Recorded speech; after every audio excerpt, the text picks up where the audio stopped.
এই যে S versus টি গ্রাফটা আমরা আঁকছি, এই গ্রাফটা কি একটা মূলবিন্দুগামী সরল রেখা। মূলবিন্দুগামী সরল রেখার সমীকরণ আমরা ম্যাথ থেকে জানি y is equals to M X, যেখানে এম কি, এম হচ্ছে আমাদের ঢাল, ঠিক আছে। y is equals to M X, যেখানে এম হচ্ছে আমাদের ঢাল, এবং একটা সরল রেখার মনে রাখবা অলওয়েজ একটাই ঢাল হওয়া সম্ভব। তার মানে আমার একটা গ্রাফে যখন একটা সরল রেখা থাকবে এর জন্য একটা এম এর মান ফিক্সড, এর এম এর মান চেঞ্জ হইতে পারে না, এতটুকু আমরা জানি। এখন আমরা একটু এই ইকুয়েশনটাকে এম এর জন্য লিখবো। আমি লিখতে পারি কি M is equals to Y divided by X, অবশ্যই লিখতে পারবো। এখন বলো তো এই গ্রাফে ওয়াই এর জায়গায় কে আছে?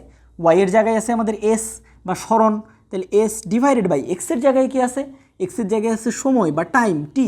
দেখো তো এস ডিভাইডেড বাই টি, এটা অ্যাকচুয়ালি কি ভি। তার মানে এই যে গ্রাফটা, এই গ্রাফ থেকে যে ঢালটা পাবো, এই গ্রাফের ঢালটাই হচ্ছে আমার বেগ, তাই না? এই গ্রাফের ঢালটাই আমার বেগ। এবং আমরা যেহেতু বললাম যে একটা গ্রাফের ঢাল শুধুমাত্র একটাই হওয়া সম্ভব, একটা সরলরেখার ঢাল একটাই হওয়া সম্ভব, একটা সরলরেখার একাধিক ঢাল থাকতে পারে না। তার মানে এই সম্পূর্ণ সরলরেখা জুড়ে বেগের মানটা কি থাকবে? একটাই থাকবে, বেগের মান চেঞ্জ হইতে পারবে না। কেন? কারণ এটা সরলরেখা, তার ঢাল কনস্ট্যান্ট।